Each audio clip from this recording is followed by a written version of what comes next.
በአቶ ለማ መገርሳ የሚመራ ቡድን የኦሮሚያ ፖለቲከኞችን ማለት ነው ተቋቁሟል እና በዛ በኩል ኦዲፒ ከኦሮሞ ፖለቲከኞች ጋር እስከ መዋሃድ ሊደርስ የሚችል ስትራቴጂክ የሆነ ስምምነትን የተፈራረምኩት እያለ ወደ ደግሞ ኢህአዴግን ለማዋሃድ እየመጣ ነውና እዚህ ጋር ሊጣረስ የሚችል የሶሻል ቤዝም ወይም ሌላ ጉዳይ ሊኖር አይችልም ፕሮፌሰር?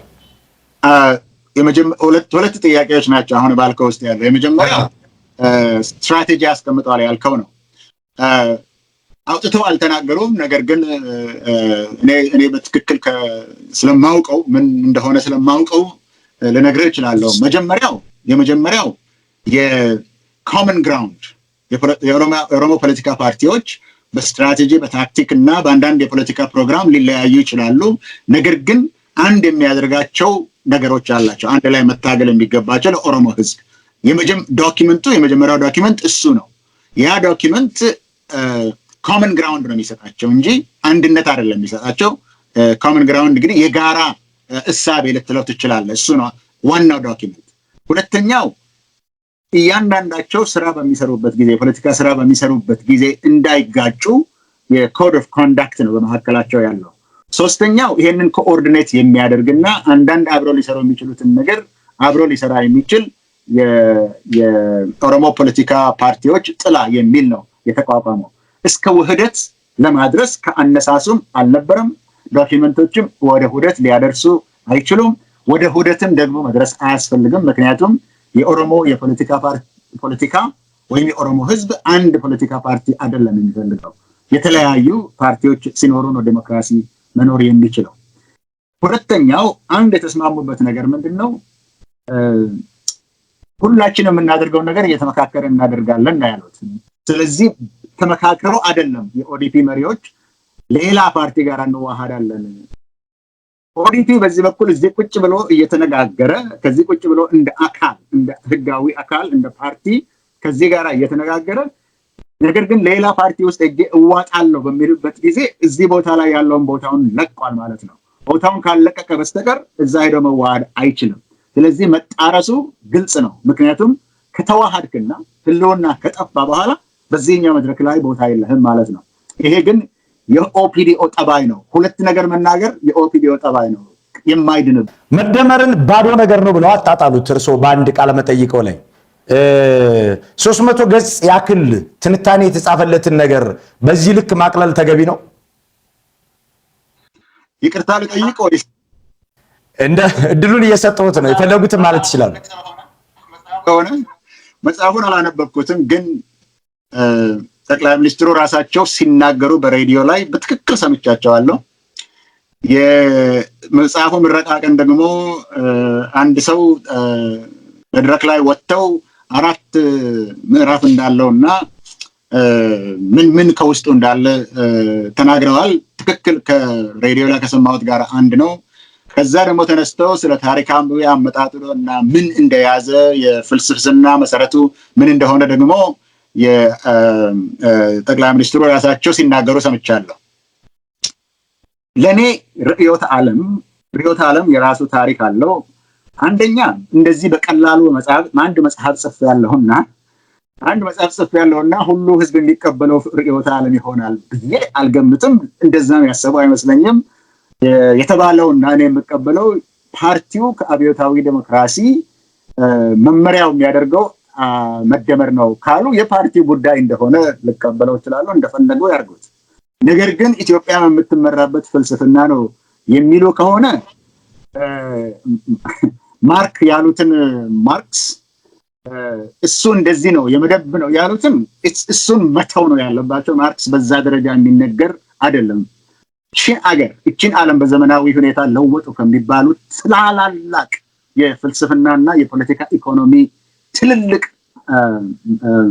አእምሮ ካላቸው ሰዎች የሚቆጠር ነው ማለት እንደዚህ የሚናናቅ አይደለም። ጨርሰው ስለ ማርክስ አያውቁ። ምንም ነገር ስለ ማርክስ የሚያውቁት ነገር የለም። ስሙንም አልተረዱትም። እሱ መደመር የሚባለው ነገር እሱን ተካ ይችላል። ወይንም ደግሞ ይሄ ውድድር ብቻ አይበቃም፣ ውድድር ብቻ አይደለም ምክክርም ያስፈልጋል የሚባለው የነ ዳርዊንን ሐሳብ ከዛ በኋላ የመጡትን ሶሲዮሎጂስቶችን እነ ማክስ ዌበርን ሁሉ በሚነካካ መልኩ ኢትዮጵያ ውስጥ እኔ ይሄንን መልሳለሁ የሚል እጅግ ታላቅ ግብዝነት ስለሆነ ነው። ነግሬው ውስጡን ካየሁት በኋላ ግን በዛ ደረጃ የምትናገረው ነገር አይደለም። በማርክስ ደረጃ፣ በማክስ ዌበር ደረጃ፣ በደርክሃይም ደረጃ እነዚህን ሁሉ አስወግጄ እኔ ግን በዛ ቦታ የሚተክ ከአገር ውስጥ የበቀለ ነገር አመጣለሁ ስትጫወቱ ማውል ትችላላችሁ። በእነ ማርክስ ደረጃ አገር የሚነገር ስላልሆነ ነው ባዶ። እሳቸው የካርል ማርክስን ቶት በማናናቅ ወይም የማይገባ በኢትዮጵያም ውስጥ በአግባቡ ወይም ሊተገበር የማይገባው ኢትዮጵያም ውስጥ በስተት የገባ በሚያስመስል ሁኔታ ነው የገለጹት። እንግዲህ የነበረንን ይዘን አዲስ ጨምረን የምንጓዝበት ፍልስፍና ነው ብለውታል መደመርን። ይሄንን አዲስ የሚጨመርበት ከሆነ እሴት የሚጨመርበት ከሆነ ማለት ነው እና የነበረን ጥሩ ነገር የሚያስቀጥል ከሆነ መደመር ምን ነውራለው ታዲያ ፕሮፌሰር? እኔ እንደ ፍልስፍናና እንደ ፖለቲካ ኢኮኖሚ ምክንያቱም ካርል ማርክስም ይሁን ሌሎችም የጠቀሷቸው የፖለቲካ ኢኮኖሚ ልሂቃን ናቸው። በተለይ ካርል ማርክስ እነሱ በነዛ ደረጃ ካርል ማርክስ ነው በኢትዮጵያ ውስጥ ያለውን ችግር የፈጠረው ለማለት ነው፣ እንደዛ ለመድረስ ነው።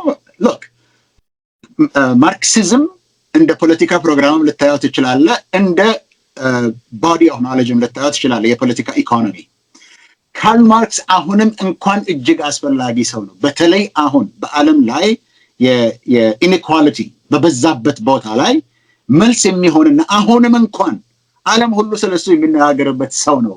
የምታጣጥለው ሰው አይደለም። ካርል ማርክስ ኢትዮጵያ ውስጥ አልነበረም። ካርል ማርክስ ለመደብ ብቻ አይደለም ያወራው። ፖለቲካል ማርክሲዝም ሌሎች የተጠቀሙበት ፖለቲካል ማርክሲዝም ምናልባት ጊዜው አልፎ ሊሆን ይችላል። አናሎጂካል ማርክሲዝም ግን ሌላ ነው። ስለዚህ እሱን እንኳን ለይተ ፖለቲካል ማርክሲዝም ስራ ላይ አይውልም። በተለይ የእምነት ሰዎች በበዙበት ቦታ ላይ አይውልም ብለህ ብትናገር አንድ ነገር ሊሆን ይችላል። ግን ሌኒንም እንኳን ስንትና ስንት ነገር የሰራ ታላቅ አእምሮ ያለው ሰው እንኳን በዛ ደረጃ የሚወራ አይደለም። ከዛ ጋር የሚወዳደር ፍልስፍና አይደለም። በዛ አንፃር ስታየው አሁንም ደግሜ ልንገር ለምንም የሚረባ አይደለም። እኔስ እንደስካየው ድረስ ያው የኖቤል ሽልማትም ያሸለማቸው ይሄው መደመር መሆኑን ይሄው የመደመር ፍልስፍና መሆኑን የእሳቸው ጽሕፈት ቤት የተሸለሙለት ሽልማቱ ይፋ የተደረገለት ባወጣው መግለጫ ገልጿል። መደመርም ብቸኛ አማራጫችን ነው ተብሏል በአሁኑ ሰዓት በኢትዮጵያ ፖለቲካ ላይ። ለዛም ይመስለኛል መንግስት በይፋ በተመሳሳይ ሰዓት በተለያዩ ከተሞች የሚመረቅ መጽሐፍ እያደረገው። መደመር ምንድን ነው? ፍልስፍና ነው ተብሏል። እንግዲህ ፍልስፍናማ ተብሏል። ግን አንተ ራስህ እንኳን ያልከው ጠቅላይ ሚኒስትሩ ጽሕፈት ቤት የተሰጠው የመደመር ፍልስፍና ለዛ ነው የኖቤል ሽልማት የተሰጠው። መጽሐፉ ከመውጣቱ በፊት ነው የሰጡት ወይስ ለንግግራቸው ነው የኖቤል ሽልማት? የኖቤል ሽልማቱን ማናናቅ አያስፈልግም። የመደመር ጉዳይ ነው ብለው የኖቤል ሽልማቱ የተሰጠው ጥሩ ጅምር ለተደረገበት ሰላም በኢትዮጵያና በኤርትራ መካከል ለማድረስ ነው። ከዛ ጋር የሚያያዝ ጉዳይ አይደለም። ስለዚህ የኖቤል ሽልማትን ትንሽ ማናናቅ እንኳን የሚያስፈልግ አይመስለኝም። እሱ ታላቅ ሽልማት ነው ለውጤት ሳይሆን፣ ነገር ግን ወደፊት ለጅምሩ የተሰጠ ሽልማት ስለሆነ ብዙዎች ሰዎች እንደሚሉት አሁን ደግሞ ለዛ ተክቶ መስራት ነው የሚያስፈልገው። ለዛም ሽልማት አግኝቻለሁ ማለት የፖለቲካ አካሄድ ነው። አማራጭ የፖለቲካ መንገድ ለኢትዮጵያ ሊነግሩኝ ይችላሉ? እርሶ ካለዎት ግንዛቤ፣ ንባብ እንዲሁም ልምድ ተነስተው እንዲሁም የኢትዮጵያን ፖለቲካ በደንብ እንደተረዳ ሰው አገሪቱ የሚያዋጣት የአጭር የፖለቲካ መንገድ ይሄኛው ነው ሊሉኝ ይችላሉ? አጭር የፖለቲካ መንገድማ ከየት ይመጣል? አሁን እኮ ውስብስብ ጥያቄዎች ናቸው ያሉት። ብዙ ህዝቦች ናቸው ኢትዮጵያ ውስጥ ያሉት። በጣም ውስብስብ ጥያቄዎች ነው ያሉት። ታላላቆቹ ምንድን ናቸው ያደሩት የቆዩት ለማለት ነው እንጂ አጭር መንገድ የለም። እኔ ግን የማውቀው አማራጭ አይደለም፣ አንድ መንገድ ነው ያለው ነው የምለው እኔ። ያም አንድ መንገድ ከኢትዮጵያ ህዝብ የዲሞክራሲ ትግል 60-70 ዓመት ካስቆጠረው ትግል ውስጥ መልስ መመለስ ነው የሚያስፈልገው። እነዚህ መልሶች ደግሞ ቀደም ያልኩ ጥያቄዎች ላይ ነው። አንዱ የኢኮኖሚ ጥያቄ ነው፣ ሌላው የፖለቲካ ወይም የዲሞክራሲ ጥያቄ ነው፣ የቀረው ደግሞ የባህልና የማንነት ጥያቄ ነው። እነዚህን ነገሮች መሸፋፈን ሳይሆን አያስፈልጉም ማለት ሳይሆን እየተነጋገርን እየተስማማን እየተከባበርን በእኩልነት በፍትህ የምንኖርበትን አገር መገንባት ነው። ከዚህ ውጪ አማራጭ ያለ ሌላ መንገድ እንዳለ እኔ አላውቅም። ሌሎችን ሁሉ ሞክረናል። ያልሞከርነው ይሄንን ነው።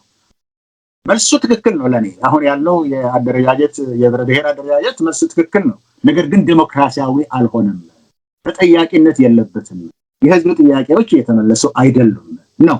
ስለዚህ ተጠያቂነት ባለው መንገድ በዚህ አቅጣጫ ብንሄድ ለሚቀጥሉት 30 ዓመታት 40 ዓመታት በሰላም መኖር እንችላለን። ከዛ በኋላ ደግሞ ሌላ ትውልድ ለራሱ የሚመቸውን አካሄድ ለመሄድ እየቀረጸ ይቆያል። አሁን ግን ሌላ አማራጭ የለም። በቀጣይ ምርጫ የሚካሄድ ከሆነ ምን ይጠብቃሉ ፕሮፌሰር? መጀመሪያ ምክክር ማድረግ አለባቸው የፖለቲካ ፓርቲዎች። ጊዜ አላቸው፣ ለዛ የሚሆን ጊዜ አላቸው። ከፈለጉ ማድረግ ይችላሉ። አሁን የምንሄድበትን አቅጣጫ ለመተው ከፈለጉ ይችላሉ። ነገር ግን አገራዊ መግባባት ያስፈልጋል። ምርጫው ራሱ እንኳን እንዴት እንደሚካሄድ መነጋገር ያስፈልጋል። ተፎካካሪዎቹ ራሳቸው እንኳን አንተ እንደዚህ ያደርግ አንተ እንደዚህ ያደርግ ብሎ መመካከር ያስፈልጋቸዋል። አሁን ባለው ሁኔታ ግን ይሄ አሻጥር በየቦታው ርግ እየተደረገ ባለው ከሄድንበት ምርጫው ወደ ዲሞክራሲ የሚያሸጋግረን ሳይሆን ወደ ግጭት የሚያሸጋግረን ይሆናል። ስለዚህ ቀደም ብሎ የፖለቲካ ኃይሎቹ ሳይናናቁ በተለይም ደግሞ በመንግስት ስልጣን ላይ ያሉት እኛ እንዴት እናሸንፋለን የሚለውን ነገር ትተው ሀገር የማዳን ስራ እንስራ። በተለይ ጠቅላይ ሚኒስትሩ ገና እድሜያቸውም ገና ስለሆነ ጊዜ አላቸው። ስንት ጊዜ የኢትዮጵያ ጠቅላይ ሚኒስትር ሆነው መመረጥ ይችላሉ። መሸነፍን ሳይፈሩ ለጊዜው መሸነፍን ሳይፈሩ ለአገር የሚጠቅመውን ነገር ለመስራት እገሌ እንደዚህ ነውና ላጥፋው በሚል አይነት ነገር ሳይሆን እገሌም ቦታ አለ በሚል በውጭ በሚናገሩት ሁልጊዜ የሚናገሩት ንግግራቸው አለ። በዛው መሰረት ቁጭ ብሎ አገራዊ መግባባት ሊመሰረት እንዲችል ምርጫው ራሱ እንዴት እንደሚከናወን ካለበለዚያም አንደኛ ምርጫው ማድረግ የምንችልም አይመስለኝም። ምርጫውን ካደረግንም ደግሞ ያላግባብ የሚያሸንፍ ስለሚመጣ ውጤት አይኖረውም። ችግር ውስጥ ነው የምንወድቀው። የሀገሪቱ ጠቅላይ ሚኒስትር ሊሆን ያልቻሉት አዝነው ይመስሎታል ለዶክተር አብይ ይሄን የለቀቁት? አይደለም፣ እሱ ውሸት ነው። ይሄ ኢህአዴግ የፈለገውን ማድረግ ይችል ነበር። በዛን ጊዜ ምንም የሚከለክለው ነገር አለም። በአቶ ለማ ቦታም ሌላ ሰው ሊመረጥና እሳቸው በሌላ ቦታ ሊገቡ ይችሉ ነበር ቢፈለግ ኖሮ ምንም ችግር አልነበረም። አቶ ዶክተር ደብረጽዮን የትግራይ ፕሬዝዳንት የክልሉ አባል ነበር የሆነበት አልሆነም። ስለዚህ ማድረግ የሚፈልጉትን ይችሉ ነበር። ሁለተኛ የኢህአዴግ ህግ ነው ወይም ደግሞ አንድ የተፈጠረ ህግ ነው የሚያስፈልገው ወይስ አገርን የማሸጋገሩ ነገር ነው የበለጠ ፍላት የሚያስፈልገው? ስለዚህ አቶ ለማ በምክትል ጠቅላይ ሚኒስትር ቦታ መቀጠል ይችሉ ነበር ነው እያሉኝ ያሉት እንደ ዶክተር ደብረጽዮን። ያን ጊዜ እኮ ሲነግሩን ነበር ራሳቸው ይቻላል ብለው ራሳቸውም ሲነግሩን ነበር በዛኑ ጊዜ። ነገር ግን አቶ ለማ እንዳሰቡት እስካሁን ድረስ በኦሮሚያ ላይ የሚያስፈልገውን ችግር ለማድረግ የማንችልበት ምክንያት ከፌዴራሉ መንግስት ብዙ ጫና ስላለብን ነው። አሁን ያ ጫና ስለቀረብን በኦሮሚያ ላይ ለማተኮር ይረዳናል በማለት ነው ያን ጊዜ ወጥተው የተናገሩት አቶ ለማ። ይሄ በራሳቸው ለውጥ ከተደረገ በኋላ የተናገሩት ነገር ነው። ያንን አምነው ነው የሄዱት። አሁን ካለንበት በኋላ ቦታ ሆነን ወደ ኋላ ስናይ ስህተት ነው ለማለት ይቻላል። በዛን ጊዜ ግን ምናልባት ያደረጉት ስሌት ያንን አስመልክቷቸው ሊሆን ይችላል። አሁን ግን ወደ ኋላ ስናየው ስህተት ነው የምለው ለዚህ ቦታ የቴምፐራመንት ጉዳይ ነው የሚያስፈልገው። ያን ቦታ አቶ ለማ እኮ ከለውጡ በኋላ 1 ዓመት ለሚደርስ ጊዜ የኦሮሚያ ክልል ፕሬዚዳንት ነበሩ። የክልሉ ርዕሰ መስተዳድር ሆነው በየትኛው የኦሮሚያ አካባቢ ሰላምና ልማት መጥቷል ማለት ኦሮሚያ ላይ ምን አይነት ሰክሰስ ኖሯቸው ነው ይሄን ያክል እምነት የምትጥሉባቸው እናንተ? እኔ ይሄ የእያንዳንዱ ሰው ጃጅመንት ነው፣ የምታደርገው ዳኝነት ነው። አንዳንድ ጊዜ እኮ የችሎታ ጉዳይ አይደለም የቴምፐራመንትን ጉዳይ ነው ለመሪነት ቦታ የሚጠ አሁን የኔ አስተያየት ነው ይሄ። አይ የእርሶ ነው የሚጠየቅኩት። እርሶ ይሄንን ሲያምኑ አቶ ለማ ይሻሉ ነበር የሚለውን ኬታ መነሻው ምንድነው ብዬ ነው ነገርኩ። ያ ሁሉ ታሪክ የነገርኩ እኮ ስለ አቶ ለማ ታሪክ ነው የነገርኩ። ለዛ ቦታ የቴምፐራመንትም ችግር አለና ስልጣንን እሳቸው ለራሳቸው የማይፈልጉ ሰው ናቸው። ስልጣንን አሳልፈው መስጠት የሚችሉ ናቸው። ለሀገር ይሻላል ካሉ እሱን ካለ ስልጣንን አሳልፈ ለመተው ነገር ግን ስልጣንን ለአገልግሎት ለመጠቀም የምትፈልግ ከሆንክ ለዛ ቦታ የተገባ ነህ ለማለት እችላለሁ። በኦሮሚያ ላይ ስላነሳው አቶ ለማ የኦሮሚያ ፕሬዚደንት ሊሆኑም ነገር ግን ቅድም እንደተናገርከው ድርብ ኃላፊነት ነው ያለብን ነበር ሲሉ የነበሩት የኦፒዲኦ መሪዎች። ድርብ ኃላፊነት የሚሉት ኦሮሚያንም ማስተዳደር ፌደራል መንግስቱንም ማስተዳደር ድርብ ኃላፊነት አለብን ተብሎ አቶ ለማ ሁሉ ጊዜ የሚሰራው የነበረው የፌደራልን ስራ ነው እንጂ እዚህ ላይ ብዙ ጊዜውን ሲጨርስ አልነበረም። ስተት ተደርጓል። አሁን ስተት ስለጠየቀኝ ነው። ስተት ተደርጓል። አቶ ለማ ራሳቸው ስተት አድርገዋል ነው ማለት። መልካም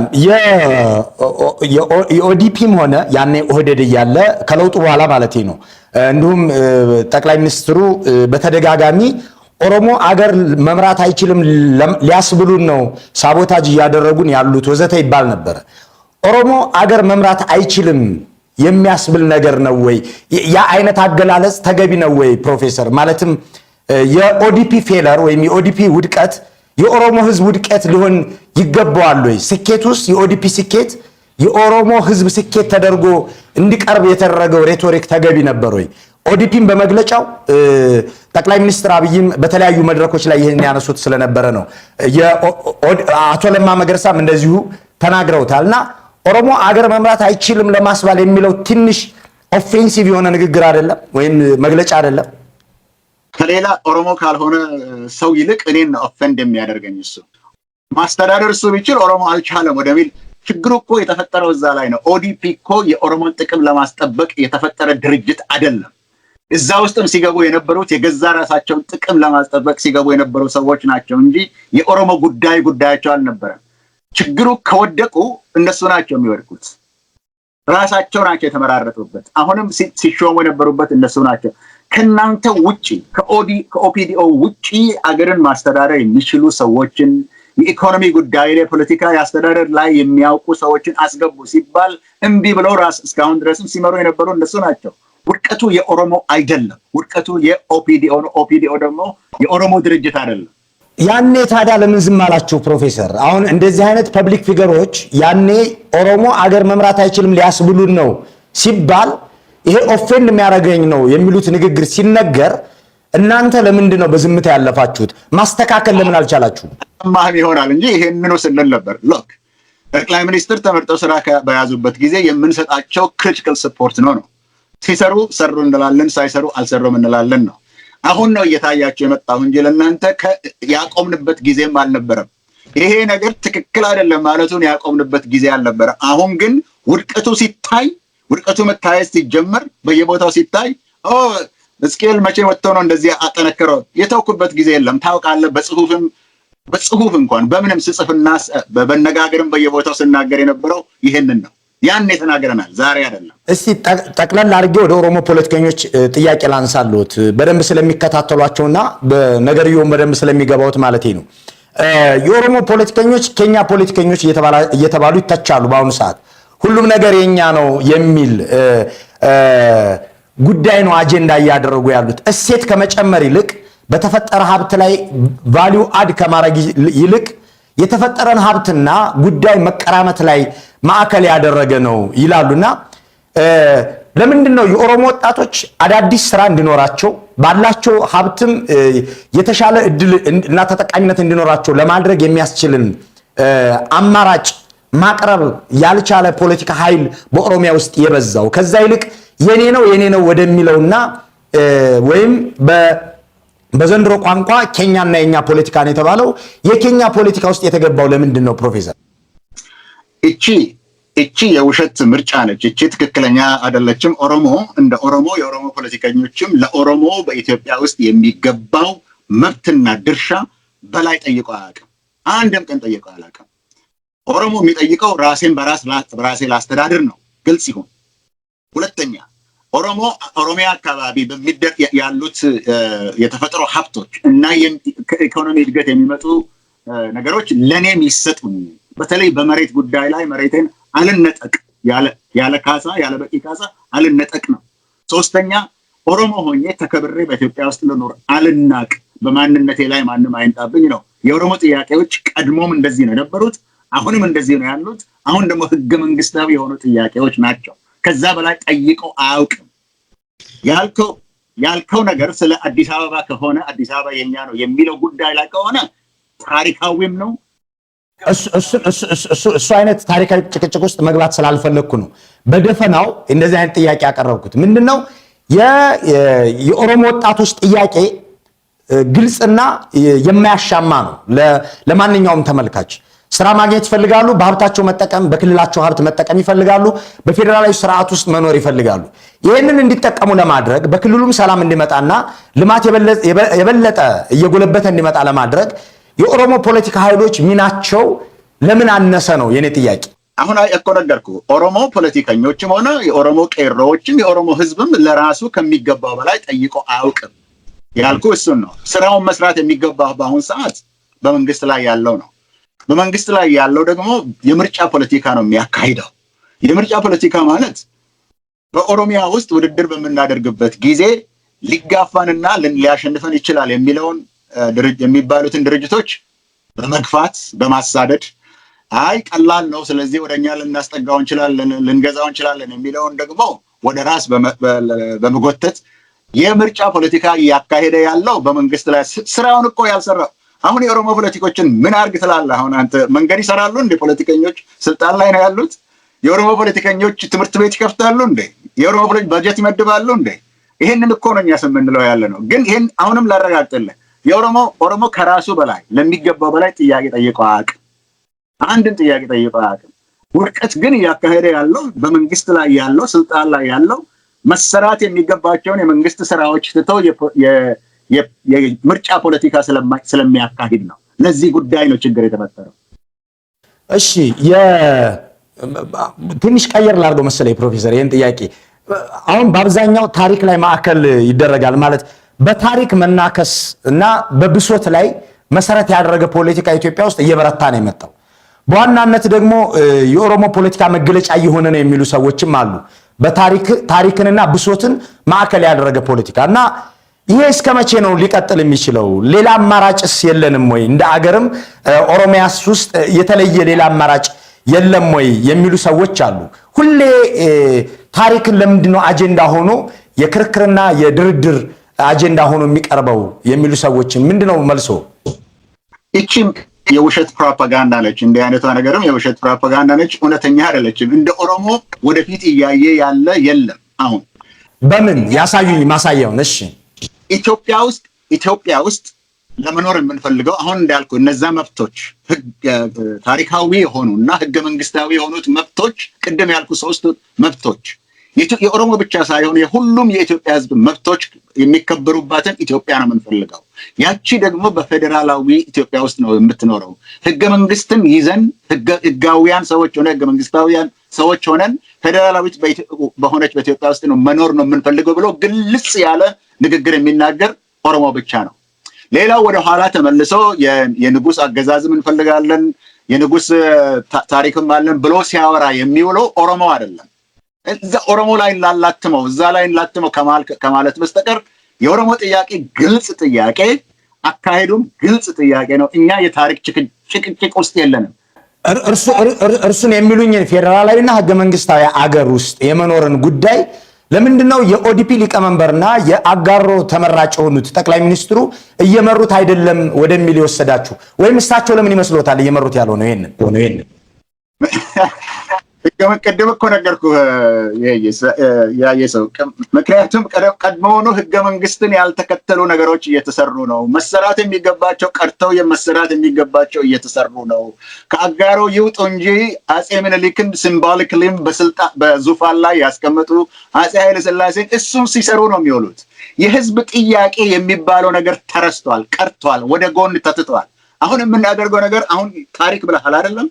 ታሪክን መመለስ አለብን። ወደ ኋላ መመለስ አለብን። ኢትዮጵያን እንደገና ከ19ኛው መቶ ክፍለ ዘመን መልሰን መስራት ያለብን ያለው የኦሮሞ ፖለቲከኛ አይደለም፣ ከአጋሮ የወጣው ሰውዬ ነው። ያ ደግሞ የኦሮሞ አጀንዳ አይደለም፣ በፍጹም የኦሮሞ አጀንዳ አይደለም። እኛ የታገልነው ኦሮሞ የሞተለት ሺህ የተሰውለት አጼ ምኒልክ ዙፋናቸው ላይ እንዲመለሱ አይደለም፣ አጼ ኃይለ ሥላሴ ወንበራቸው ላይ እንዲመለሱ አይደለም፣ መንግስቱ ወደ ቢሮአቸው እንዲመለሱ አይደለም። ያንን ማንም የኢትዮጵያ ህዝብ የጠየቀ የለም። ያ አጀንዳ ነው እየተካሄደ ያለው። በአንድነት ስም ህብረት ሊኖረን ይችላል። የአንድነት የሚባለውና የመጨፍለቁን ግን አትሄድም። ችግር ውስጥ የገባ ነው በዛ ጉዳይ ነው። እሺ ቅድም አሁን የኦሮሞ ፖለቲከኞች ጥያቄያቸው ግልጽ ነው የማያሻማ ነው ብለውኛል። እንደዛ ከሆነ የኦሮሞ ፖለቲከኞቹም ሆኑ ሌሎች በዚህ በፖለቲካው ላይ አስተያየት እየሰጡ ያሉ ባለ ሚናዎች ወይም ስቴክ ሆልደርስ ስለ ሉዓላዊነት፣ ስለ ኢትዮጵያ ሉዓላዊነት፣ ስለ ግዛት፣ ስለ ውጭ ግንኙነት ሲነጋገሩ የማይደመጡት ለምንድን ነው? አሁን እንግዲህ ኦዲፒ የሚመራው ኢህአዲግ ነው ኢትዮጵያን እያስተዳደረ ያለው። ይህንን ያክል ሚና ባለው ፖለቲካ ውስጥ ቢያንስ ቢሎንጊንግነሱ የበለጠ አላቸው ተብሎ በሚታሰብበት በዚህ ወቅት የኦሮሞ ፖለቲከኞች እንደውም ሰሞኑን አንድ ቴሌቪዥን ላይ እርሶ ስለ ቀይ ባህር ሲያወሩ በጨረፍታ ሰምቼ ነበረ። ከእርሶ ውጭ እኔ አጋጥሞኝ አያውቅም ስለ እንደዚህ አይነት ነገሮችን የሚያወራ። ለምንድን ነው የኦሮሞ ፖለቲከኞች እንዲህ አይነት ቴሪቶሪያል የሆነ ሰፋ ባለ ለሁሉም ለዶርዜም ለመንዜም የሚሆን ለሞያሌም ለመቀሌም የሚሆን አጀንዳ አገራዊ ሆኖ ሲመጣ የማይታየው? ለምሳሌ ስለ ውጭ ግንኙነት ሲወራ የማይሰማው ከኦሮሞ ፖለቲከኞች ለምን ይመስሎታል? አይ ይሄንን እንኳን የኦሮሞ ፖለቲከኞች ላይ ብቻ ባንጭ ነው ጥኑ ነው። ግን አይ በዋናነት ማለቴ ነው። ስማኝ አሁን ያልከው ስለ አገር የውጭ ጉዳይ ፖሊሲ ጉዳይ ላይ ራሳቸው የኢትዮጵያ ጠቅላይ ሚኒስትር እንኳን የኢትዮጵያ ጥቅም በዚህ አካባቢ ይሄ ነው ብሎ ራሳቸው እንኳን ያወጡት የለም። ዜጋ ተኮር የውጭ ጉዳይ ፖሊሲ የሚል ከአሜሪካ የተገለበጠ ለኢትዮጵያ የማይስማማ ነገር ሲያወሩ ያሉት። ስለዚህ በዛ ጉዳይ ላይ የፖሊሲ ጉዳይ ላይ ይሄንን በል። ነገር ግን በዚህ ጉዳይ ላይ ኦሮሞ ፖለቲከኞች አሁንም የሚናገሩት ግልጽ ተብሎ ይነገር፣ ኢትዮጵያ ውስጥ አብረን የምንኖርበት እንደ ህዝቦች መብታችን ተከብሮ አብረን የምንኖርበት ሁላችንም አማራ፣ ትግሬ፣ ሁሉ ሶማሌ፣ ትንንሾቹ ትልልቆቹ አብረን የምንኖርበት ህብረ ብሔራዊት የሆነች ኢትዮጵያን እየገነባን አብረን እንኑር ነው። ከዚህ የበለጠ ስለ ሁሉ መናገር የለም። ስለ ኦሮሞ ስለተናገርክ ብቻ ስለሌላው ጉዳይ የለህም ማለት አይደለም። ከዛ ተነስተህ ግን ስለሌላው ሁሉ ለመናገር ትችላለህ። እንደ ኦሮሞ ስለ ኢትዮጵያ የወደፊት እየተናገረ ያለ የለም። እንደ ኦሮሞ ፖለቲከኞች በመንግስት ላይ ያሉትን አይደለም፣ ኦዲፒን አይደለም፣ ሌሎቹ ስለ ኢትዮጵያ የወደፊት የተናገሩ የሉም። በእኩልነት፣ በነፃነት፣ በክብር ሁላችንም አብረን እንኑር ማለት የትናንት አይደለም፣ የወደፊት ነው፣ ራዕይ ነው። ይሄ ታሪክ አይደለም። ስለዚህ ይሄንን የሚናገሩትም የኦሮሞ ፖለቲከኞች ናቸው፣ ሌሎች አይደሉም። ለምሳሌ አሁን የህዳሴ ግድብ አጀንዳ ነው በአሁኑ ወቅት ኢትዮጵያ ውስጥ ከ6450 ሜጋዋት ወደ 5150 ሜጋዋት ኤሌክትሪክ ኃይል ማመንጨት አቅሙ እንዲቀንስ ተደርጓል በመንግስት ውሳኔ። የመንግስት የልማት ድርጅቶች እንዲሸጡ መንግስት እየተደራደረ ነው፣ ህግ ወዘተ እያወጣ መሆኑን እየገለጸ ነው። በእነዚህ ጉዳዮች ላይ እንኳን አስተያየት ሲሰጥ ከኦሮሞ ፖለቲከኞች አይደመጥም ነው የኔ ጥያቄ። ጥያቄውን ትንሽ ቀየር ላድርገው ብዬ ነው። ህዳሴ ግድብ የ63 ሚሊዮን ኤሌክትሪክ አይተው የሚያውቁ ዜጎች ጉዳይ ነው። እዚህ ውስጥ ብዙ ሚሊዮን ኦሮሞዎች አሉ፣ ብዙ ሚሊዮን ኢትዮጵያውያን አሉ። ስለነዚህም እንዲህ አይነት ጉዳይን አጀንዳ ማድረግ ለምንድን ነው የማይፈለገው ነው? የህዳሴ ግድብ ዋና ፕሮጀክቱ ኦሮሞ ነው። የፕሮጀክቱ መሪ ኦሮሞ ነው። ዛሬ እንኳን ፕሮፌሽናል ናቸው። በኦሮሞነታቸው አይደለም እዛ ጋር የተሰየሙት ፕሮፌሽናል ስለሆኑ ነው። ኢንጂነሩ ከአሁን በፊትም በተለያዩ ፕሮጀክቶች ላይ ሲሰሩ የነበሩ ሰው ናቸው እኮ። ማንን ፈለክ? ሌላ የኦሮሞ ፖለቲከኛ እንዲናገር ነው የፈለኩት? እኔ ጥያቄ ስለ ፖለቲከኞቹ ነው። ፖለቲከኞቹ እየተናገሩ ነው ስለሚያስፈልግ ጉዳይ አጀንዳ ሎክ አንድ ሀገር ውስጥ የሚነገርበትን የብሔራዊ አጀንዳ ሴት የሚያደርገው የሀገሩ ሰው ነው፣ የሀገሩ መሪ ነው። የሀገሩ መሪዎች በዚህ ነገር ላይ ምን እናድርግ እየተባሉ እድሉን እየፈጠሩ ሳይሆን የማይገባ አጀንዳ ለኢትዮጵያ ሕዝብ እየሰጡ ያሉት የኦሮሞ ፖለቲከኞች አይደሉም። እነሱ ስልጣን ላይ የሉም። ጠቅላይ ሚኒስትር አብይ ኦሮሞ አይደሉም እያሉኝ ነው ፕሮፌሰር? ጠቅላይ ሚኒስትር አብይ አህመድ ኦሮሞ አይደሉም እያሉኝ ነው? አልወጣኝም እሳቸው። ስለዚህ እሳቸው እኮ ናቸው ስልጣን ላይ ያሉት እኮ። አሁን ለምን አጀንዳውን አንተ እንዳልከው እነዚህ እንደ ህዳሴ ግድብ የመሰሉ ትልልቅ ፕሮጀክቶች እያሉ ለምን ስለመደመር ታወራለህ ብላችሁ እሱን ጠይቁት፣ ስለዛ ጉዳይ። አጀንዳውን ግን ለብሔራዊ የመነጋገሪያ አጀንዳ የማድረግ ያለባቸው የሀገሩ መሪዎች ናቸው። ከዛ በኋላ እንናገራለን። ይልቅስ እኮ እኛ ነን የምንናገረው ያለ ነው። ሌሎችም ከኦሮሞም ከሌሎች ቦታ የመጡት ናቸው ስለ አገር ጉዳይ ግድ ብሎናል እያሉ የሚናገሩት ያሉት። ቅድም ብያለሁ፣ የሀገሩ መሪዎች አሁን ተይዘው ያሉት ሐሳባቸው ህልማቸው ሁሉ እንዴት አድርገን ምርጫ እናሸንፍ በሚለው ጉዳይ ላይ ነው እንጂ የሀገር ጉዳይ አይደለም። አጀንዳ እየሰጡ አይደለም።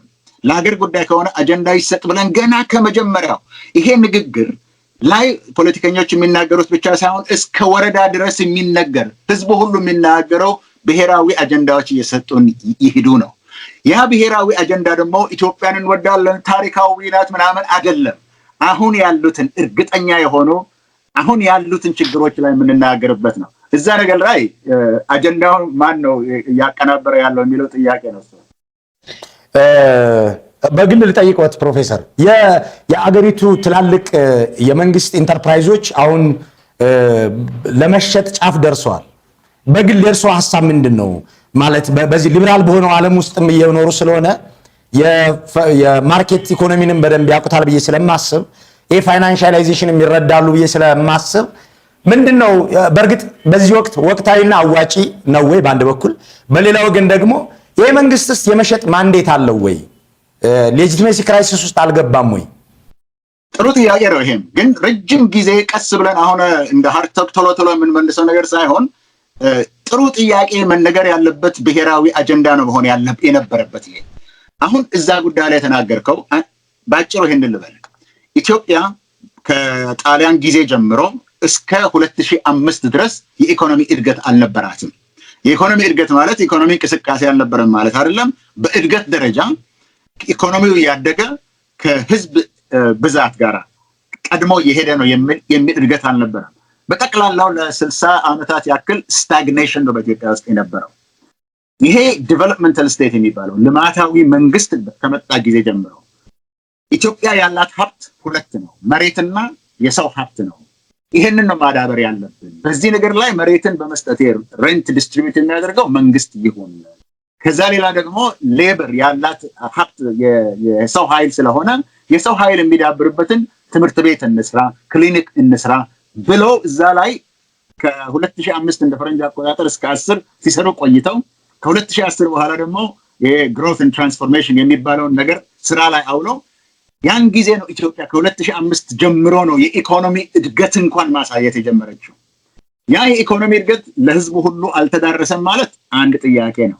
የኢኮኖሚ እድገት ግን አግሪጌት በሆነ ደረጃ ላይ በኢትዮጵያ ውስጥ መታየት የጀመረው በኢትዮጵያ ዘመናዊ ታሪክ ውስጥ ከ2005 ጀምሮ ነው። አሁን ግን በመስከረም ወር ላይ 97 ማለት ነው። እሺ አዎ አሁን በመስከረም ላይ ሆም ግሮን ሪፎርም የሚባል ያ እየሰራ ነው። ይሄ የልማታዊ መንግስት የምትለው ውጤት አሳይቷል። የምታስተካክለው ነገር ብዙ ይኖራል።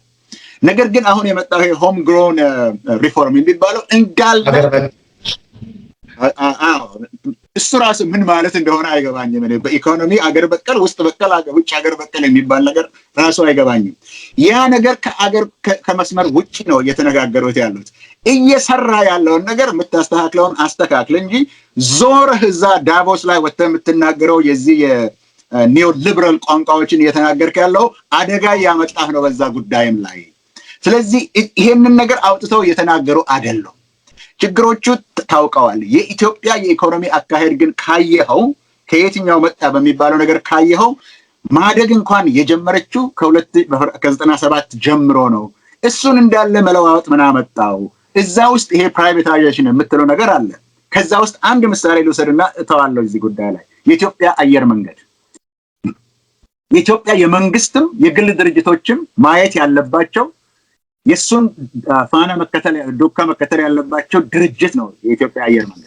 እሱን እንኳን እንደዚህ በአፍሪካ ውስጥ እያደገ በብዙ በዴስቲኔሽን ይሁን በሰው ቁጥር ይሁን በጭነት ይሁን በአውሮፕላን ብዛት ይሁን እንደዚህ ተአምር የሆነ እድገት እያሳየ ያለውን የኢትዮጵያን ኤርላይንስም እሱን እንኳን ፕራይቬታይዝ እናደርጋለን ብለው እየወጡ ነው ሳያስቡበት።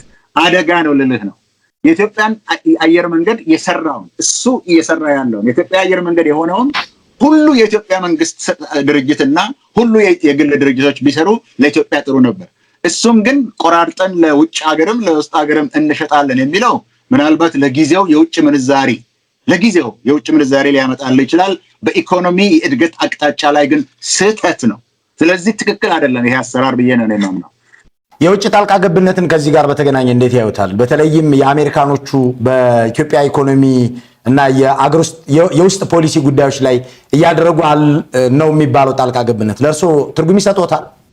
አሜሪካኖችም ሆኑ ዩኤኢ ሆኑ ሁሉም በገንዘብም ይሁን በኤክስፐርትም በኢትዮጵያ ጉዳይ ላይ ገብተው በየመስሪያ ቤቱ ነው አሁን አሜሪካኖቹ ገቡ የሚባለው በሁሉ ነገር ላይ ከሃርቫርድ ዩኒቨርሲቲ ነው አሁን ባልኩ የኢኮኖሚ ፖሊሲም ላይ ሪካርዶ ኦትመን የሚባል ከዚህ ሄዶ ነው እያማከረ ያለው ሁሉም ቦታ ኢቨን የኢትዮጵያ ዜግነት የኢትዮጵያ ትውልድ ያላቸውም እያገለገሉ ነው በውጭ ተቀጥረው ደሞዝን የሚከፍላቸው ከውጭ ያለ ነው የቢል ጌትስ ፋውንዴሽን ነው የቶኒ ብሌር ፋውንዴሽን ነው ዩኤንዲፒ ነው ተቀጥረው ነው እየሰሩ ያለው ስለ ሉዓላዊነት የሚያወራ ሉዓላዊነት እያለ የሚያወራ መሪና መንግስት የኢትዮጵያን የመንግስት አሰራር ግን ሞርጌጅ እያደረገው ነው በዚህ ጉዳይ ላይ መወሰን ያለባቸው ኢትዮጵያና ኢትዮጵያውያን ናቸው በዚህ ጉዳይ ላይ ግን አሁን እንዳልከው አሜሪካ እኮ ቀድሞውኑ ትንተና ስንሰጥ ኢምፔሪያሊስት ነው የራሱን ጥቅም እንጂ የሌላውን ጥቅም የማያውቅ ነው እየተባለ ቀደም ብሎ እኮ ትንተና ተሰጥቶበታል እነሱን ኑና በግን እዚህ ሁኔታ ውስጥ ገባን ቆይተናል የ2010 ታህሳስ ላይ ኢህአዴጎች ተሰባስበው ያስቀመጡት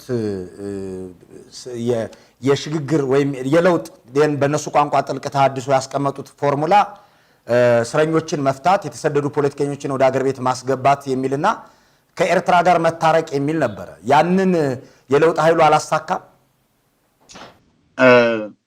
አሳክቷል አሁን አንተ ያልከው ትክክል ነው ዋናው ነገር መታወቅ ያለበት ኢህአዴግ ውይይቱን ካደረገ በኋላ ይቅርታ ከጠየቀ በኋላ በኢትዮጵያ ውስጥ ሲደርሱ ለነበሩት መከራዎች በሙሉ ኃላፊው እኔ ነኝ በጠበጥኩት ካለ በኋላ ይቅርታ ጠይቆ የለውጥ አቅጣጫዎችን አስቀምጧል አሁን ያልካቸውን ነገር ሁሉ አድርጓል አንዳንድ እስረኞች ተፈተዋል አሁን ግን አሁንም እስረኞች እየታጎሩ ነው በእስር ቤት ዛሬ እንኳን ስለዚህ በአንድ በኩል ፈተህ በአንድ በኩል በሩን ከፍተህ በአንድ በኩል ግን እያስገባ ከሆነ ይሄን ያህል ለውጥ ነው ለማለት አይቻልም የፖለቲካ ምህዳሩ ሰፍቷል የሚባል ነገር አለ የፖለቲካ ምህዳሩ ሰፍቷል በሚባለው ላይ እስካሁን ድረስ ለምርጫ እንኳን ያልተመዘገቡ ድርጅቶች አሉ ዝግጅት እንኳን እየተደረገ አይደለም ለዛ ብዙ ችግር ነው ያለው በአንድ በኩል ከፍቻለሁ ትላለህ በአንድ በኩል ግን ስታሳደድ ትውላለህ አሁንም እንኳን የሚታሰሩ የአንድ ፖለቲካ ድርጅት ደጋፊዎች ናቸው የሚባሉ ወይም የዛኛው ደጋፊ ነውና የሚሳደዱ አሉ ስለዚህ የኤርትራም ጉዳይ ያልከው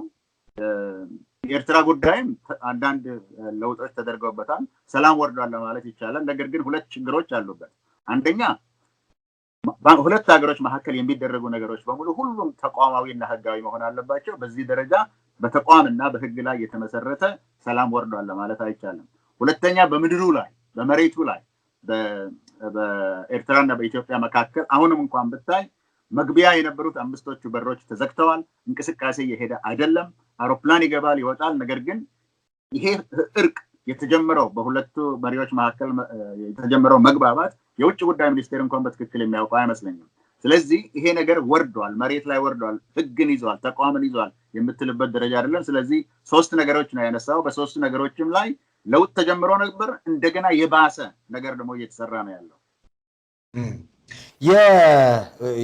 የለውጥ ኃይሉ ወይም በያኔ ቋንቋ ቲም ለማ የተባለው ቡድን ወደ ስልጣን ሲመጣ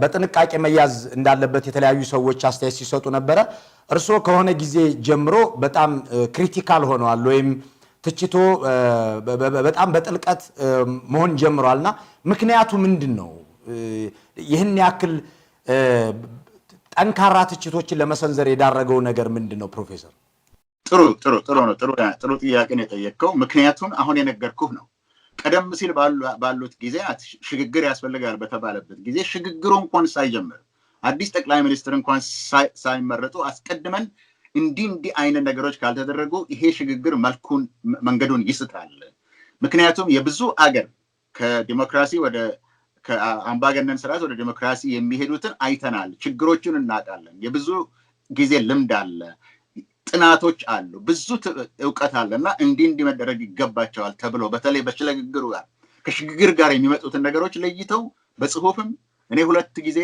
ወደ ኢትዮጵያ መጥቼ በአዲስ አበባ ዩኒቨርሲቲ ላይ አንድ ቀን የግማሽ ቀን ንግግር ሁለት ቀን ሌላ ጊዜ የሁለት ቀን ንግግር አድርገን ነበር ፕሮግራም ካላደረክበት በስተቀር ይሄ ለውጥ በራሱ አይሄድም ኃይለኛ ግፊት ከኋላ ስላለ ቦይ ካልቀደድክለት በስተቀር ያላግባብ ይሄዳል ብለን ስንናገር ነበር ያ ያልነው ነገር በሙሉ ይሄ ለውጥ አንዳንድ ቦታ ተሰርታ የሚባለው ሁሉ ተቀልብሶ ይሰራል የተባለው ለውጥ እንደገና በሌላ መንገድ እየተበላሸ ነው ያለው። ከሁሉ በላይ ምንድነው እንደዚህ ያደረገ ካልክ አሁን ያለነው ሁኔታ ይሄ አገር ይኖራል ወይ? ይሄ ህዝብ በሰላም ይኖራል ወይ? ይሄ ህዝብ በሰላም ገብቶ ይወጣል ወይ በሚለው ችግር ላይ ስላለን ይሄንን ነገር የኢትዮጵያ ህዝብ መረዳት አለበት። ወደ ችግር እየሄድክ ነው፣ ሽግግር ላይ አይደለህም። ብዙ ችግሮች አሉ፣ ስለሱ መነጋገር እንችላለን። ስለዚህ ማስጠንቀቂያ መስጠት ኃላፊነቴ ነው ብዬ ስለማስብ ነው ይሄንን የምናገረው ያለው። ስለ ሰው አይደለም፣ ይሄ ስለ አገር ጉዳይ ነው። አገሪቷ መንገዷን ስታለች፣ በትክክል እየሄደች አይደለም። ንግግራችን አንድ አይደለም። የምንናገረው ንግግር ደግሞ መሬት ይወርዳል፣ ጥል ያመጣል። ይሄንን ደግሞ እያየን ነው። ስለዚህ ማስጠንቀቂያ ለመስጠትም ያክል ነው። ስለዚህ ተጠያቂው ለዚህ አሁን እርሶ ለሚሉት ሀዲዱ ለሳተው ሽግግር ተጠያቂው ቲም ለማ ነው፣ ጠቅላይ ሚኒስትር አብይ አህመድ ናቸው ወይስ ኢህአዲግ ነው ወይስ ሌላ አካል ማምጣት እንችላለን? ቲም ለማ የሚባል ነገር ቀድሞውንም እንደ ቲም የነበረ አይመስለኝም። ምክንያቱም ከውጭ ያሉ ሰዎች ናቸው ቲም ለማ ያሉት እንጂ እዛ ቲም ለማ የሚባል ነገር አልነበረም። ለማንኛውም ቲም ለማ የሚባለው መሪው ቲም ለማ ከሆነ የለማ ቲም ከሆነ ይሄ ከቀረ ቆይተዋል። በኢህአዴግ ውስጥ አቶ ገዱና ለማ ናቸው ኦሮሞንና አማራን አንድ ላይ አምጥተው እነዚህ ህዝቦች በአንድ ላይ ሆነው ትግል እንዲያካሂዱ ሲያደርጉ የነበሩት። አሁን ሁለቱም የሉም በዛ ቦታ ላይ። በኦፒዲኦ ውስጥ አቶ ለማ ሊቀመንበር ነበሩ። አሁን ጠቅላይ ሚኒስትር የሆኑት በቦታውም አልነበሩም። ያ ለውጥ ከተደረገ በኋላ ቲም ለማ አልነበረም። ስለዚህ አብሮ ሲሰራ አልነበረም። አቶ ለማ ራሳቸው በዚህ ለውጥ ውስጥ ቦታና ድርሻ እንኳን የተነፈጋቸው ሰው ስለሆኑ ቲም ለማ የለም። ስለዚህ ማን ነው ተጠያቂው ካልክ በድርጅት ደረጃ ካየኸው ኢህአዴግ ራሱ ነው የሚጠየቀው። ኢህአዴግ ራሱ ያስቀመጠውን አቅጣጫ ምን ተደረገ ብሎ ራሱን እንኳን ገምግሞ አያውቅም። እንደ ድሮ በየሶስት ወሩ የሚያደርገውን ግምገማ አካሂዶ አያውቅም። ስለዚህ እንደ ድርጅት እንደ ተቋም ኢህአዴግ ራሱ በራሱ የራሱን አካሄድ የራሱን አቅጣጫ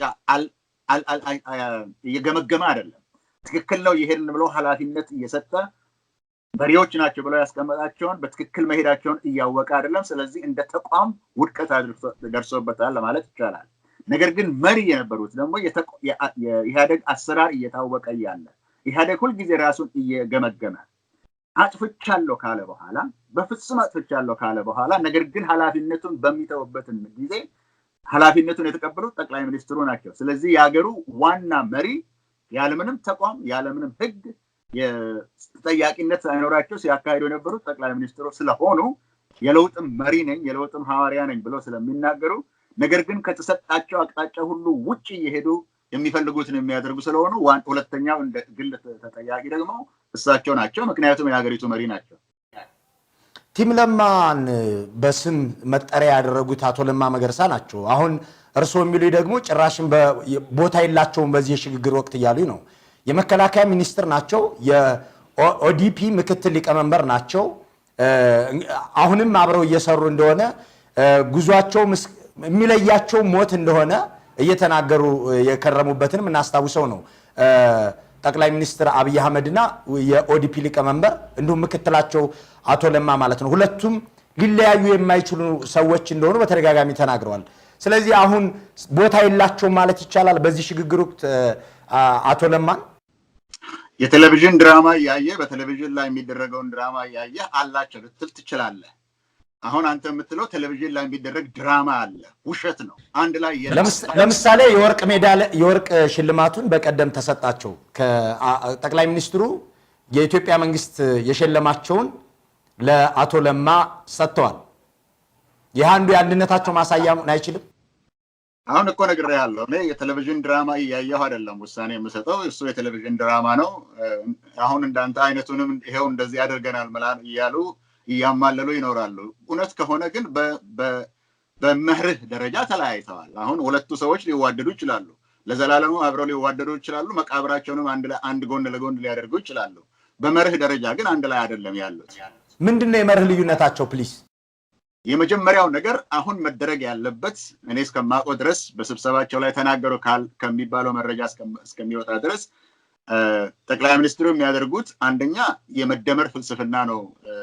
አገሪቷም ፓርቲው መቀበል አለበት የሚለው አሁን ጊዜው አይደለም ነው የሚሉት አቶ ለማ። ምክንያቱም ቅድም ያልኳቸው ችግሮች የአስተዳደር ችግር፣ የፖለቲካ ችግር፣ የኢኮኖሚ ችግር፣ የሴኩሪቲ ችግር እነዚህ ሁሉ መሬት ላይ ያሉ ብዙ ችግሮች መሬት ላይ ያሉ ስለዚህ ነገር መወያየት አያስፈልገንም ነው የሚሉት። ኢህአዴግም ውስጥ እንደዚህ አይነት ልዩነቶች አሉ። በድርጅትም ደረጃ አሉ፣ በግለሰብም ደረጃ አሉ። ሁለተኛው መደመር የሚባለው ነገር እንደ ፍልስፍናም ቢሆን ጊዜው አይደለም። ሁለተኛ ደግሞ የሚያስፈልገንም አይደለም። ኦፒዲኦ መመሪያ አለው፣ ኢህአዴግም መመሪያ አለው፣ የፖለቲካ ፕሮግራም አለው። በዛ በኩል እንሂድ ነው። በዚህ ነገር ላይ ነው የሚለያዩት። አንደኛ ጊዜው አይደለም፣ ሁለተኛ ደግሞ አለን ፕሮግራም። ይሄ ነገር የሚያስፈልግ ከሆነም ተጠንቶ ያ ጥናት ደግሞ ኢህአዴግ ጠቅላላ ጉባኤ በሰጠው መመሪያ መሰረት ጥናቱ በእያንዳንዱ ድርጅት ውስጥ ቀርቦ እነሱም አብላልተውት የሚያሳልፉት ነገር መሆን አለበት እንጂ ጥናቱ ታይቶ አራቱም ድርጅቶች አዎን ጊዜው ነው እንዋሃዳለን ሲሉ ነው መሆን ያለበት እንጂ የአንዱ ድርጅት ሊቀመንበር እና የግንባሩ ሊቀመንበር ያለው መሆን አለበት ስላለና እሱ ስላመነበት ብቻ መሆን የለበትም የሚለው የድርጅቱ ውስጥ ያለ ችግር ነው። ይሄ ችግር አሁን ያልኩ ችግር በህወሓትና በሌሎችም ዘንድ እንዳለ በግልጽ እየታየ ነው። ትዋሃዳለህ ማለት አንዱን ታወጣለህ ማለት አይደለም። ትዋሃዳለህ ማለት ተዋሃድክ ማለት ነው፣ ተስማማ ማለት ነው። እሱን እንመለስበታለን ፕሮፌሰር። ስለዚህ በአቶ ለማና በጠቅላይ ሚኒስትር አብይ አህመድ መሃል ያለው ልዩነት ይህን ያክል ስር የሰደደና መርህ ላይ መሰረት ያደረገ ከሆነ በራሱ በኦሮሞ ፖለቲካ ሲቀጥልም በኦዲፒ ፖለቲካ በድምሩ ደግሞ በአገር ላይ የሚያሳድረው ተጽዕኖ ሊኖር ይችላል። አሉታዊ ተጽዕኖ አገሩን የሚመራው ድርጅት ነው። አገሩን የሚመራው ድርጅት አንድ አቅጣጫ ይዞ መርህ አስቀምጦ ያንን አቅጣጫ ይዞ እስካልሄደ ድረስ አገሩ እየተስተዳደረ አይደለም። አገሩን ለማስተዳደር አትችልም ማለት ነው ካልተስማማ። አንዱ የሚለውን ነገር ተቀብለህ ሰምተህ እየተስማማ ካልሄድክ ድርጅቱ ራሱ ካልተስማማ አገር ለመምራት አይችልም። ይሄኛው አቅጣጫ እኔ ባልኩት መንገድ ብቻ መሄድ አለብን የምትለው ከኢህአዴግ ትውፊት ውጪ የምታደርገው ችግር እሱ ነው እኮ ችግር እየፈጠረ ያለው። ቅድም የነገርኩህ እኮ በአገሪቱ ላይ አሁን ያለው የአስተዳደር ማጣት ችግር ብቻ ሳይሆን የመልካም አስተዳደር ማጣት ብቻ ሳይሆን የኢኮኖሚና የሴኩሪቲ ችግር ብቻ ሳይሆን ምንም ነገር አቅጣጫ የለም። ለመምራት እንኳን አቅጣጫ የለም። እነዛ በዲሰምበር 2017 ኢህአዴግ ያስቀመጣቸው ነጥቦች ነበሩ። እነሱን ከጨረሰ በኋላ የኢህአዴግ መሪ ሌላ ጉዳይ ውስጥ ነው የገቡት። ዛፍ መትከል፣ መንገድ መጥረግ፣ ቤተመንግስት ማደስ ምናምን የሚል ነገር ውስጥ ነው የገቡት። ምክንያቱም ይሄ ሀገር ያደረ የቆየ የህዝብ ጥያቄ አለ። እነሱ ደግሞ የሚመለሱት በህገ መንግስት ማዕቀፍ ውስጥ ነው እንጂ አንተ ስላለምከውና ማታ ደስ ስላለ ብቻ ስላወጣኸው አይደለም። ይሄ ሀገር ማድረግ የሚገባውን እያደረገ አይደለም። ማድረግ የሌለበትን ነገር ግን እያደረገ ነው። የሚገባውን ትቶ የማይገባው ላይ ጊዜውን እየፈጸመ ነው። በዚህ ምክንያት አንተም ያለህበት አዲስ አበባ ውስጥ ሰው ግራ ገብቶታል። የትኛውን መደረግ ያለበት እያለ ግራ በገባው መንገድ ነው የሚሄደው። እሱ ነው ዋናው ችግር። ዋናው ችግር የሆነው እዛ ሀገር የማይገባ ነገር የተደረገ የትኛው ነው ፕሮፌሰር? አሁን ይሄ የጠቅላይ ሚኒስትር አብይ መንግስት ባለፈው 1 ዓመትና ከዛ በላይ በነበረው ጊዜ ውስጥ የተለያዩ ተግባራትን በማከናወኑም ጭምር ስኬታማ ጊዜ እያሳለፈ እንደሆነ እየተናገረ ነው በተለያዩ መድረኮች። ሰሞኑን የመጽሐፍ ምረቃ ላይ የሚነሱ የነበሩ ሐሳቦችን እንዲሁም ቤተመንግስቱ ከታደሰ በኋላ ባቀረቡት ንግግራቸው ላይ እንደገለጹት የኢትዮጵያን እናቶች ጸሎት ውጤታማ ስራ እያከናወኑ እንዲቀጥሉ እንዳደረጋቸው ነው። ስለዚህ የቱ ጋር ነው የማይገባ ነገር ተሰርቷል ማለት የሚቻለው? እንደ አገር ለውጥ ነው ካልክ የምትለውጠው ህግጋትን፣ ተቋማትንና አመለካከትን ነው። ህግጋት ብለው የሚያስቀምጧቸው አንተም ታውቃለህ። ለምሳሌ የማንነትና የድንበር ኮሚሽን የሚባል ነገር ፈጥረው ነበረ፣ በህግ አሳልፈውት ነበረ። አንደኛ ማሳለፍ አልነበረባቸውም እሱን፣ ምክንያቱም የእነሱ ስራ አይደለም። ማንነትን የሚወስን ራሱ ህዝቡ ነው ብሎ ህገ መንግስቱ አስቀምጦ ያለ ላይ ኮሚሽን ፈጥሬ እነሱ እየጠየቁ ማን እንደሆነ እነሱ ናቸው የሚወስኑት ማለት ራሱ አግባብ ያልሆነው። እንዲህ አይነት ነገር መስራት አልነበረባቸውም ማለት ነው። ሁለተኛ አመለካከትን ለመለወጥ ነው። አሁን ባለንበት ሁኔታ ህገ መንግስት ላይ እንኳን መስማማት የማንችል ህዝቦች አንድ ነገር በአንድነት አለን ለማለት አንችልም። የቀረን ነገር ህገ መንግስት ነው። ህገ መንግስቱን የሚጥሱ ነገሮችን እየተደረጉ ነው። ለምሳሌ አካባቢ ፕሬዚደንቶችን በሙሉ አንስተው በምክትል ፕሬዚደንት ያካሄዱት ነው። የከተማ መሪዎችን በማይፈልጉበት ጊዜ ከነሱ ጋር የማስማሙትን ሰዎች በምክትል ፕሬዚደንት እንዲህ አይነት ጊሚክ እንደዚህ አይነት ውሸት እየተሰራ ነው እየሄደ ያለው። ሌላ ሪፎርም ያልከው ነገር አለ። ቅድም እንዳልኩ ሪፎርም የሚባለው ነገር ኢህአዴግ ራሱ ያስቀመጣቸው አቅጣጫዎች አሉ። መጀመሪያ ላይ እነሱ ለምሳሌ ህዝብን የታሰረውን የታጎረውን መፍታት የነበረው አንድ ነገር ነበር፣ ተፈቶ ነበረ። አሁን ግን በ10 ሺህ የሚቆጠር አለ። አሁን እንኳን እየታሰረ ያለ አለ። በደቡብ በኦሮሚያ በሌላ ቦታም እየታሰረ ነው ያለው። አሁንም እየታሰረ ነው። ስለዚህ ምንም ለውጥ እንኳን የለም የምትልበት ደረጃ ላይ ያለ ነው። አሁን ለምሳሌ ያልከው ይሄ መጽሐፍ መመረቅ ምናምን ያልከው መጽሐፍ መመረቅ የመንግስት ስራ ነው። ጠቅላይ ሚኒስትር መጽሐፍ ጻፈና የመንግስት ስራ ጊዜ ጠፍቶ ባንድና ማርሽ ሁሉ ወጥቶ ክራይ ተወስዶ የመንግስት ባለስልጣኖች ሁሉ ተሰብስበው ስለ ፍልስፍና የሚያወሩበት ጊዜ ነው። ስለ ፍልስፍናው እንኳን ብታውቅ ኖሮ ማርክስ ምን እንደሆነ የሚሰራው ፍልስፍናው ምን እንደሆነ ካወቅ በኋላ ነው የምታጠለጥለው። እንመለስበታለን ፕሮፌሰር። ከዚህ ጋር የተያያዘም ጥያቄ ስላለኝ ትንሽ በሌላ ፎርምም አነሳዋለሁ። እዚህ ጋር ኢህአዴግ ታህሳስ 2010 ላይ ስብሰባ ካደረገና የለውጡን የጥልቅ ተሐድሶውን ፎርሙላ ካዘጋጀ በኋላ እነዛ ተከናወኑ። ከዛ የለውጥ ኃይሉ እጁ ላይ ሌላ አጀንዳ ስላልነበረው ወደ ዛፍ ተከላና ሌሎች ስራዎች ገባ ነው እያሉኝ ያሉት።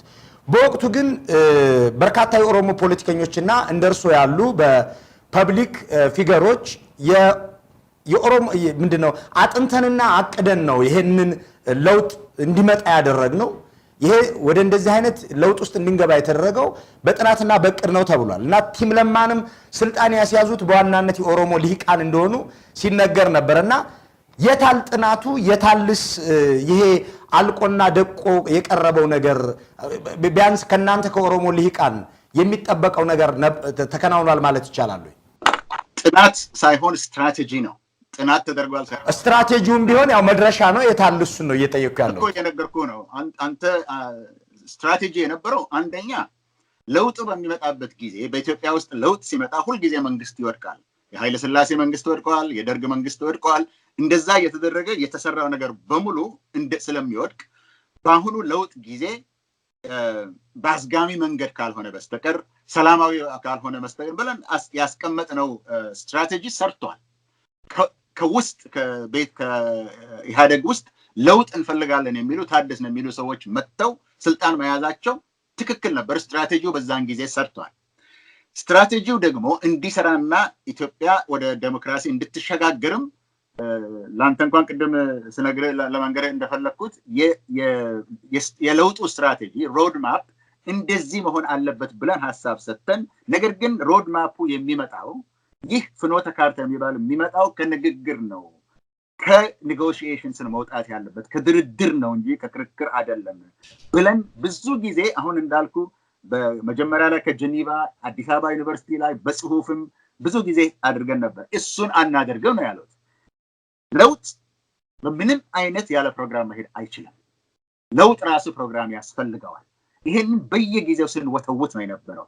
የአገሪቱ ጠቅላይ ሚኒስትርና የኢህአዴግ መሪ እንዲሁም የለውጡ መሪ ነኝ ያሉት ግን ፍኖተ ካርታ የፖለቲካል ኢኮኖሚ ቋንቋ አይደለም፣ አናደርገውም፣ እኔው ራሴ አሻግራችኋለሁ ነው ያሉት። ተቋምን ትተን ህግን ትተን አንድን ሰው ማመራችን ላይ ስህተት ተደርጓል። ስለዚህ ለውጡ መጨናገፍ የጀመረው ከዛ ላይ ነው። ህግንና ህዝብንና ምክክርን ትታችሁ እኔን እመኑ በተባለበት ጊዜ ነው። ስለዚህ ጥናቱ ሰርቷል። ጥናቱ አግባቡን ሰርቷል። ሂደቱ ነው የሚወስነው አይደለ ፕሮፌሰር? አንድን ውጤት ሂደቱ ይወስነዋል።